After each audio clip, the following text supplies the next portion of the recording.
let's get into the afternoon action here with the Colts and the Patriots this afternoon. And well, the Patriots, Patriots. I want it to be the Patriots. The Panthers. Well, the Panthers with Bryce Young at quarterback at home here, getting some points from the Colts. Who I don't know. The Colts definitely shown a little bit of defensive vulnerability. Let's just say at home against the Saints. The Saints offense found a way to get back on track, and that was by playing the Colts. So Panthers here, yeah, they're 1-6, but Colts come in having lost their last three games, having a miserable time of it defensively. I mean, we saw what they've given up. Hey, well, they've been consistent. Let's give them that much. They've given up 37, 38, and 39 points in their last three games. That's impressive. No doubt. So maybe even Bryce Young can start to feel a little bit comfortable in this matchup here with the Colts. Um, yeah, the Colts come in with Minshew here, and well, they've had some success, and they've won and covered two of their uh, three road games thus far, and the Colts are pretty good when coming off of a loss, but 7-12 against the spread in their last 19 in games of with a spread of 3 points or less. The Colts have gone over in 6 of 8. That shouldn't surprise you, given what we just said about what's going on now. Other fact, you have Frank Reich, of course, who coached the Colts for 5 seasons and had a little bit of success. So, um,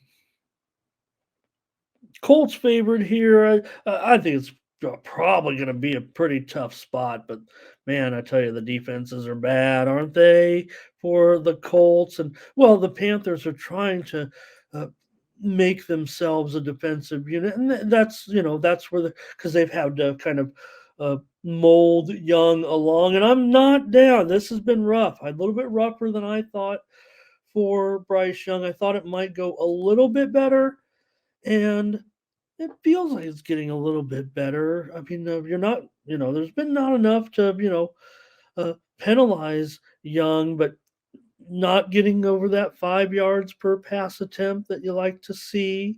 But man, as a home dog, Carolina 6-2-1 in their last 9 games. If they could just shore it up on defense a little bit in the second half against the team, now there's no doubt that Taylor, look, maybe fortunes can change for the Colts a little bit. He's been back a couple games. We've seen him playing and running very, very well. Did the Colts have to go? Did the Chiefs have to go in again, you guys? Oh man, there's so many comments over there. I'm sure you guys are telling me what's going on, and I'm, you know.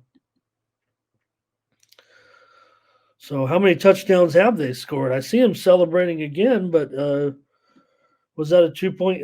I had to get into the show, you guys. What happened?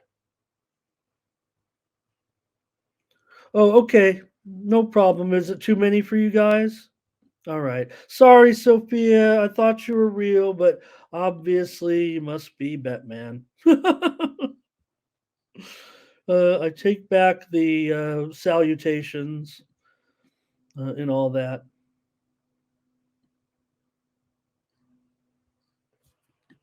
All right. Sorry, you guys. I was chatting away, so I apologize. All right. Yeah. Well, hey, I throw a lot of darn. I didn't have a problem with it, you guys. I wanted to actually take a troll and actually make it part of the show, and they shot me down back at headquarters. I said I could really do something good with something like that. Actually, could you imagine? All right. Hey, for me, look at this total though. For me, I don't think I'm too excited about that. Yes, the Colts situation has been bad, and um, it seems like the Sharps want to go over here as well. Like Carolina can have a good day, and yeah, the Colts have been very, very bad defensively. But do the Panthers have enough offense to make this happen? I don't feel like it does. I just feel like the numbers like a touchdown too high for me. Uh, are the Colts really that going to be that successful on offense to be able to get something done here? Yes, the defense is bad, but the Panthers don't have enough offense like some of those teams. It feels like they were playing. Do you really see Bryce Young having his best game here, throwing it all over the yard, and the Panthers being able to put up 24 points or 20, you know, 20 21 to 24 points in this game? Both teams putting up at least maybe three touchdowns. That's 42 points right there. Throwing a field goal, there's more field goals. I'm rounding it up. I mean, but still, um, five touchdowns, three field goals. So, yeah, that was too bad, you guys. But I didn't see through it. That's all. Thank you. All right, I'm taking the under.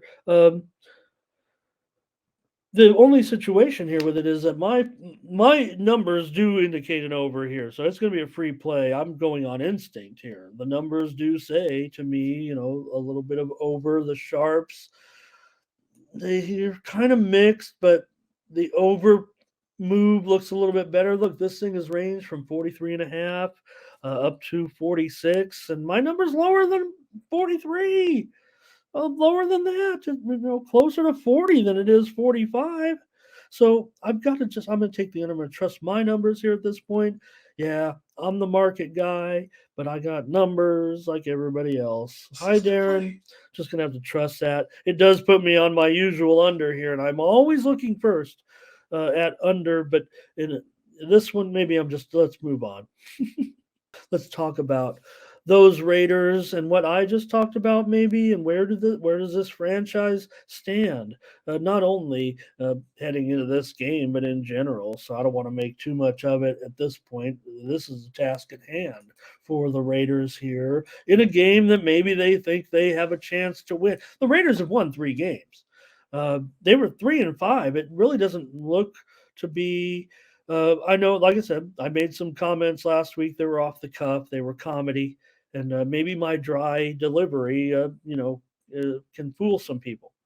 But the Raiders to be 3-5 and look to make a change at head coach, short week like they did. Yeah, it was embarrassing to lose like that, and maybe they thought, and there's certainly talked about why it happened, right?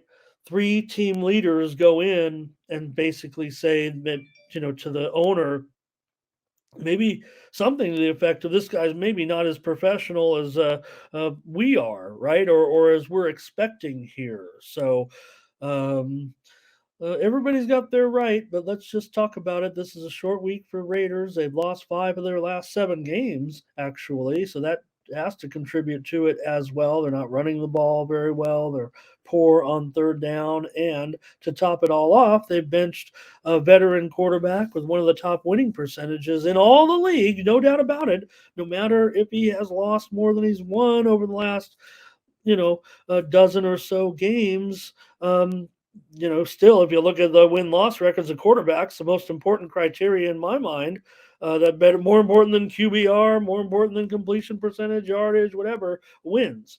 And, Jimmy G is always stacked up in that category.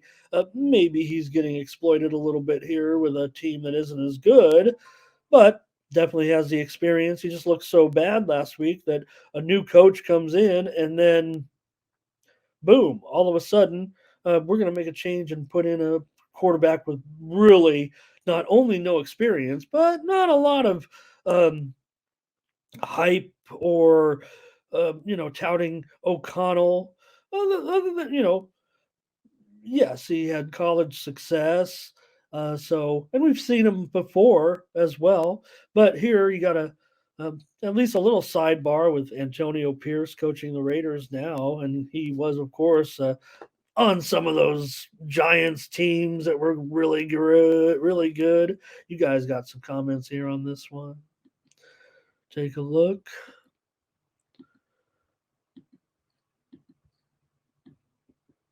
So I'm going to throw a dart here, you guys, and it was Rice, right? We kind of hit it, didn't we? I know the game had already kicked off, but I guess my quote was, "I'm going to look for some of that." What was that quote? Just moments before kickoff. That's not a very good uh, YouTube tout. Well, I would look for some of those. Oh, I didn't say Rice, did I? I think Rice got the touchdown. Oh, joke's on me. I was trying to get some of those non Kelsey, non Pacheco, non Valdez Scantling touchdowns, and I might have missed Rice actually. Yeah. Well, right, Brent, but now the pressure's on. There's no pressure on a guy like Antonio Pierce, right? He's in a no lose situation here, and he'd like to, I'm sure, have this job. But look at Antonio Pierce's resume. No, nothing wrong. I mean, he was a great NFL player, but there's nothing really that would indicate Pierce is. I don't want to say it. I mean, I'm just some guy on YouTube watching talking to you guys. But Pierce went from uh, basically he went coached in high school ball and one of the most successful teams ended up having their worst season in 38 years. They got a job as a linebackers coach with Arizona State, right? And hey, you do a good job. Look, there was some very influential coaches at Arizona State over the last several years, so he probably did a good job. He worked his way up into some other roles there as well, and then got a job after some personnel changes. I think at ASU, got a job with the Raiders and doing a good job. So you're an NFL, position coach, so you could end up being, especially if you're a players coach type thing, you need a temporary replacement, interim, whatever you have, but could be overmatched. You got assistants and everything, but you also fired the offensive uh, guy last week as well.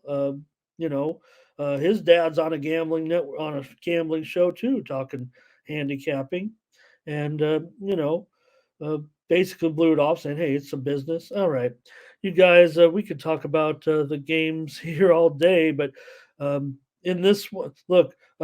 The Raiders better win this one at home. They got a new coach. I really don't trust the Giants. The You do have Danny Dimes back. Is that a good thing or a bad thing, right? At least the one thing you have here with the Raiders is probably a little bit of ability to play defense against these guys. You see, man, the uh, Dolphins running the wrong way, huh? Yeah, Pierce was a beast when he played. So, but he's in here, right? In right now, what certainly has to be considered an interim role as head coach. So, but the Raiders are going to feel the pressure. I don't necessarily have a problem with O'Connell, and Jones will be back. Maybe just giving a little bit of time that'll work out. But I would think the Raiders would have answers for Joe. If I'm the Giants, pardon me, uh, I run the ball. I mean, the Raiders are terrible at stopping the run, and I've got Barkley. Um, I give the ball to Matt Breida a little bit. Barkley, don't kill this guy out there. Thank you, M. Looks.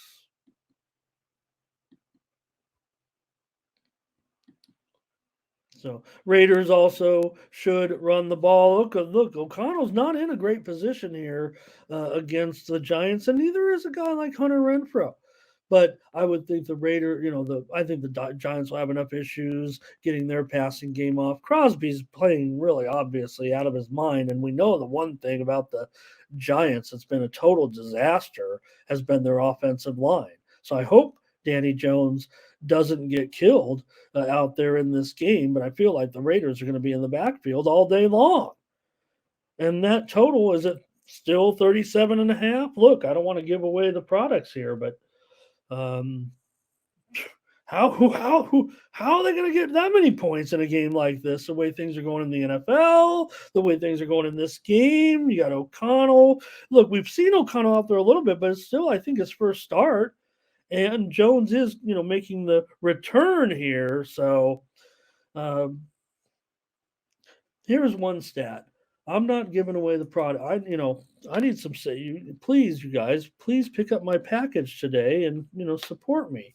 That's all. Uh, Listen to this.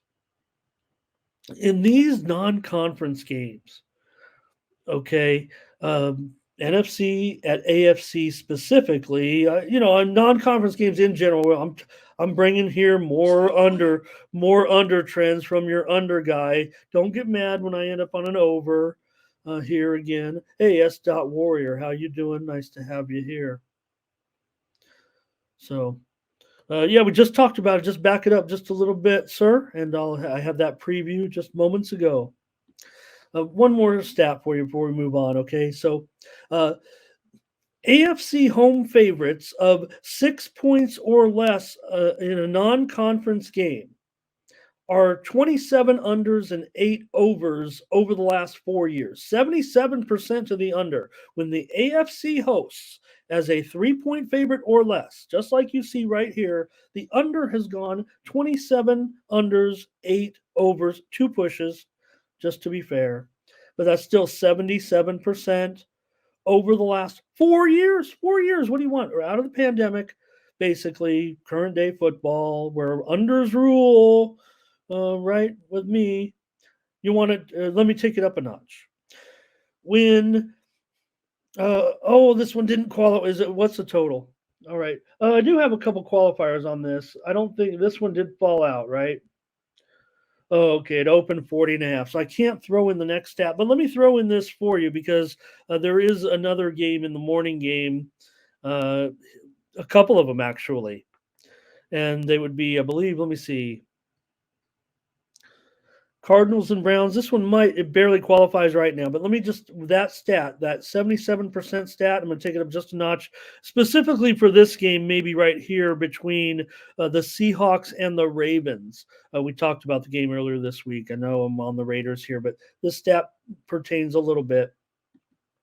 Uh, so when the when the AFC team is at home and the spread is less than 6 points and the over under is between 38, this game doesn't qualify, but 38 and 48 points, the under is 20 unders, 3 overs, and 1 push over the last 4 years. That's 24 game sample size. And this one falls into it right here between today, the Seahawks and the Ravens.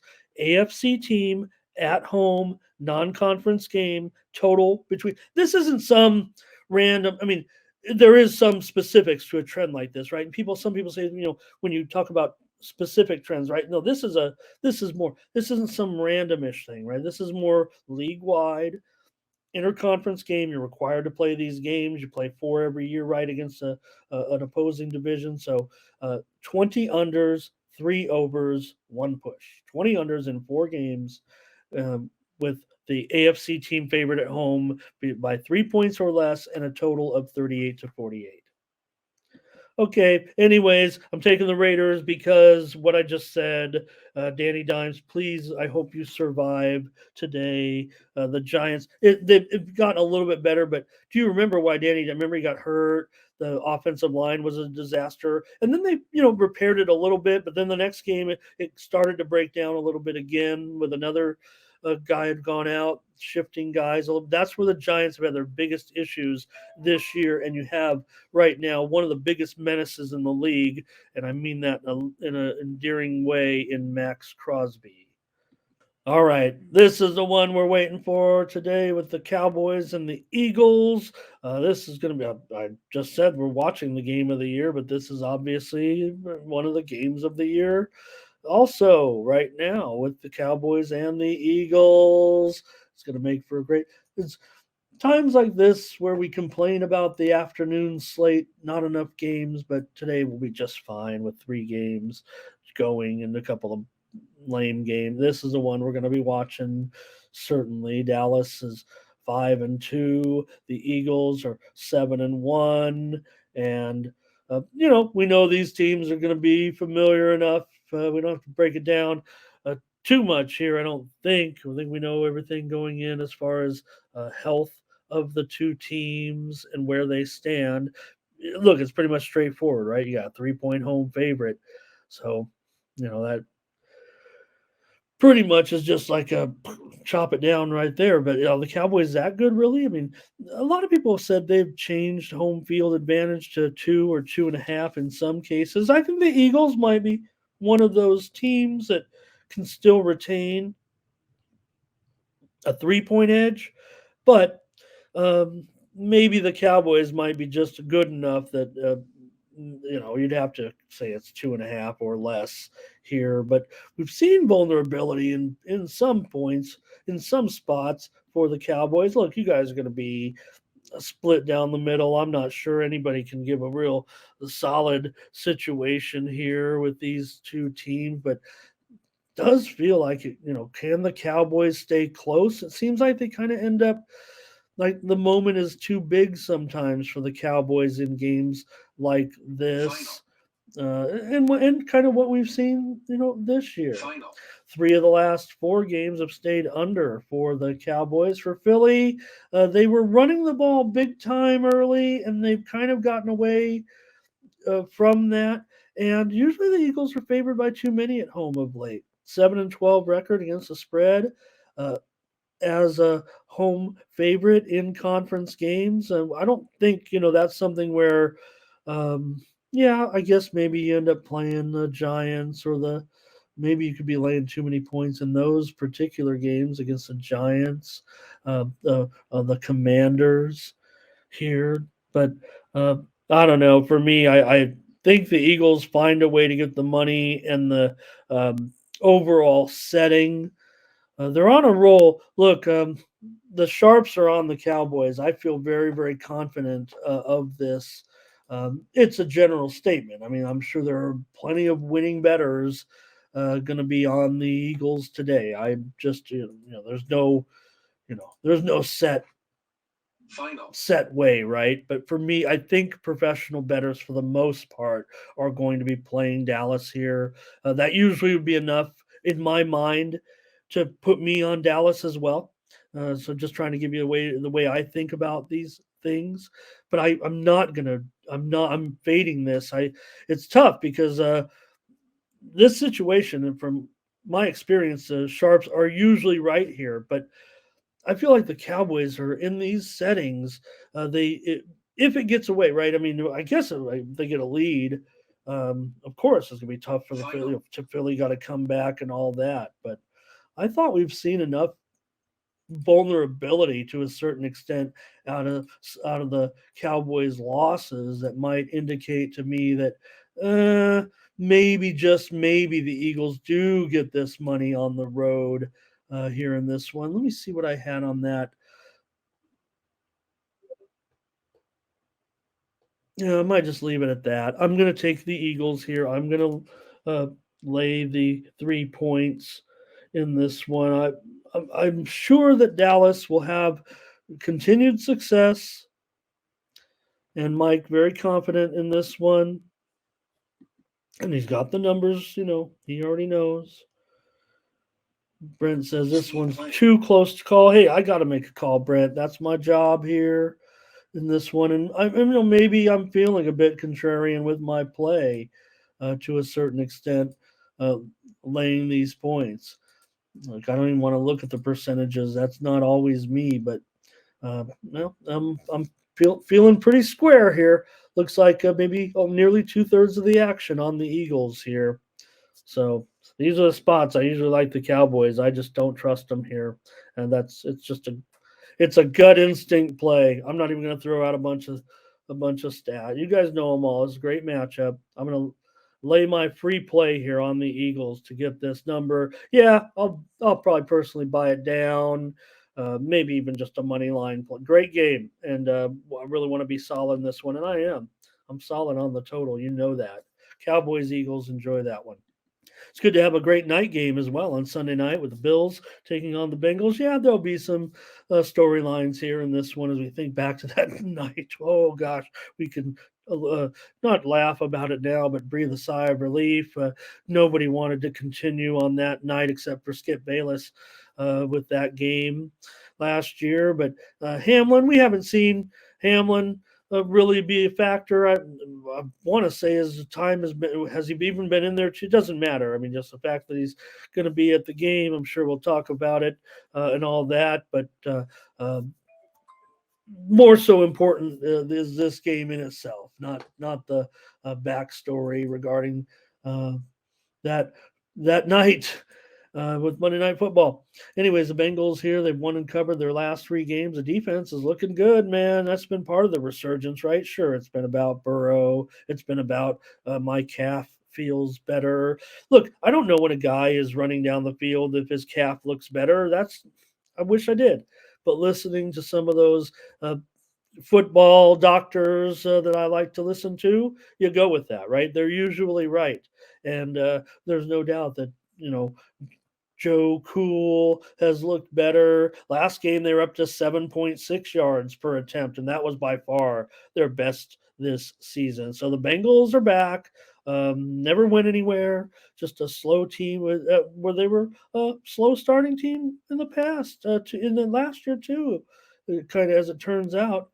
So they ran the ball for 134 yards last week. That was their best game. You know it. I mean, Bills are going to be in for a little bit of a battle here, considering. Look, glad the Bills have kind of come through, and look, I mean they're 5-3. They come in here actually with the better record right now, but even though they've gone 2-2 over the last four games, they are 0-4 against the spread, and I'm not sure they're going to win this game, but we'll see here. I hope it'll be a very good game. Do you guys look? Everyone's spot is different, right? When I say the spot, my spot's different than your spot. It feels like this is the Bengals spot for me. I don't know. I'm gonna probably look to play the total in this one. You do got the Bengals here, like I said, with that defense, and look at this total. I mean, it's gone up, from 46 to 50 and a half. Usually, when you see that, it's usually good to go. I mean, the moves have been solid actually in the NFL this year, but you know me, I'm not going to do it. I'm going to roll with a guy like Darren. I got to take the under here in this one. I think the Bengals are the one that Blake's on it too. I think the Bengals are probably going to be the ones that have, a pretty good night here. I don't know. You guys are all on it too. I would never fade you guys, and you guys are not necessarily the public. Being in our chat, I say our chat, right? You and me together. Fernando, you know what, Fernando? I kind of agree. The Bills aren't playing like they used to, as far as maybe back to even maybe last season a little bit. It does feel like they've kind of gotten back going again here a little bit. I just think they're up against the wrong opponent at the wrong time right now. I think the Bills are fine. They're still. I mean, nothing they're going to, given their schedule, right? They're still going to be there, probably get a home game. Yeah, this division is going to be awesome with Miami, but Miami's looking pretty great. So maybe they won't, they'll probably, but they'll probably get the home game in the first round, maybe, or something like that. We'll see. Plenty of football to go. And Bills, yeah, they don't feel like the most comfortable team here. And I guess everybody's kind of already hip to the Bengals, right? I mean, we're not. There were plenty of people kind of casting that start aside and saying, oh, they don't look, and maybe I was a little bit guilty of it too. But again, really, is it just the health of a guy like Burrow? Whatever reason, not only is that happening, but the defense is getting pretty good as well. Bengals probably need to improve on third down a little bit, but get this, Bengals, since they've been, this is kind of in their little strong streak here of late, with winning games at the end of last season and this season right now. They're 10-2 against the number in their last 12 games off of a straight up win. So they've been winning games of late, and they'll probably get it done here. I'll take the under, though, as my free play, only because, look, I felt like, thanks, Perky, a great time with you great time hanging out with you last night, and a great job you did actually in the chat, keeping everybody engaged over on another show that I was on. So thank you. And actually, at 46 and a half, I probably look to go over in this game, even on a Sunday night, and the huge prime time under deal that we've talked about. It's they talk about it big time over on the uh, other, some other programming that I'm on, but it's not a fluke. They're right. Those guys, my buddies, talking about Sunday night games that have always gone under. They've gone under so far this season on Sunday night, 6-2 to the under thus far in the 8 games. So talk about those primetime unders, and they were a perfect, um, you know, 3-0 to the under last week. Not counting the Thursday night game from this week, but last week 3-0 to the under. Also mention, if you can't join me tomorrow on Monday because you're working or something, you're here. But I'll throw in the other one on these primetime unders at Monday night. Right now, we know there have been some extra Monday night games a couple of weeks, and those games have gone 9-1 to the under so far. 9-10 games on Monday Night Football, 9 unders. So you don't want that necessarily all the time, right? Boring, but we'll see. It is a low total, and the Chargers are playing, so you do have some things to think about. Thanks, you guys. Darren said he did bet the under now in the Chiefs game, and boy, I was feeling shaky there, and I'm still. Don't quite know. I'm watching it. I'm keeping an eye on here, but now we're almost through the first quarter, and this live total's gone down to 47. And I think I made it clear that I'm on the under as my premium play in this game. Looking for winners, guys, today, and I'm gonna smash this card and get back. All right.